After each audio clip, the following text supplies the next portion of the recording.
Hey, welcome back to Woolf Weekly.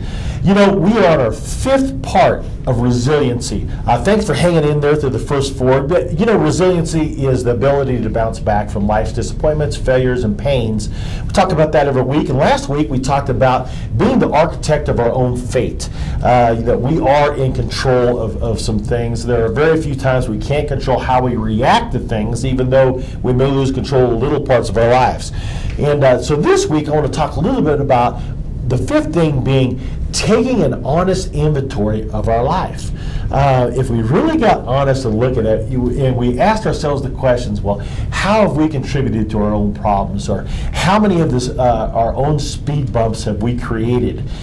The answer is probably a whole lot. I am a classic example. I can tell you some decisions I've made that have set up for some speed bumps, but they can't end us. We got to keep working through it. That's part of resiliency.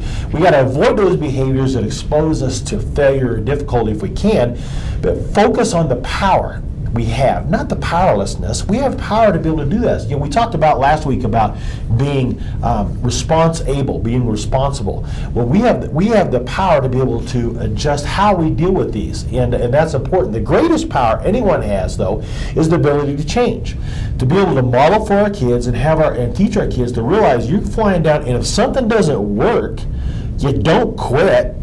Quitting gets easier all the time, and we've got to help our kids stop quitting.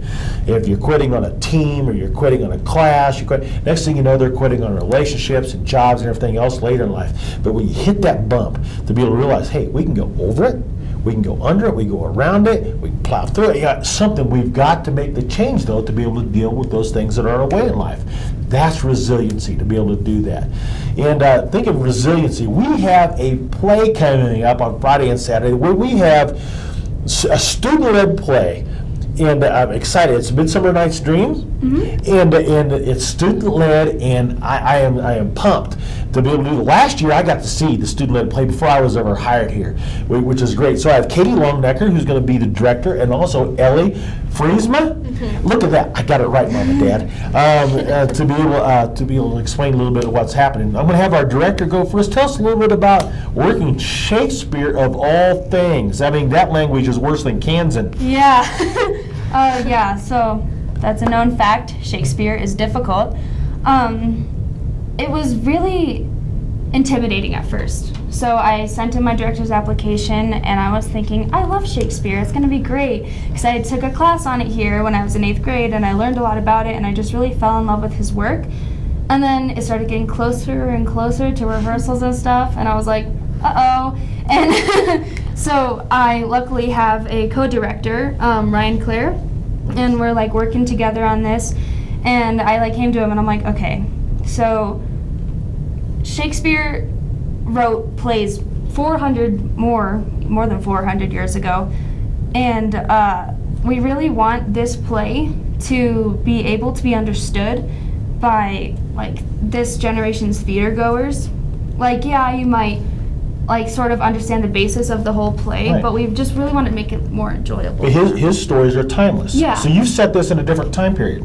Yeah, so we were thinking, okay, so how can we make it more relatable to this generation? And we're like, okay, so what if we set it in a more modern time period? And we chose the Roaring 20s because there's a lot of elements in Midsummer Night's Dream that can also be applied and be transitioned over to the 1920s. So it's really fun. We have gangsters and flappers, and it's just really fun. So I'm excited to see it. I get to go Friday night, but you have an opportunity to work with a student director, which is completely different than working with a teacher or somebody along those lines.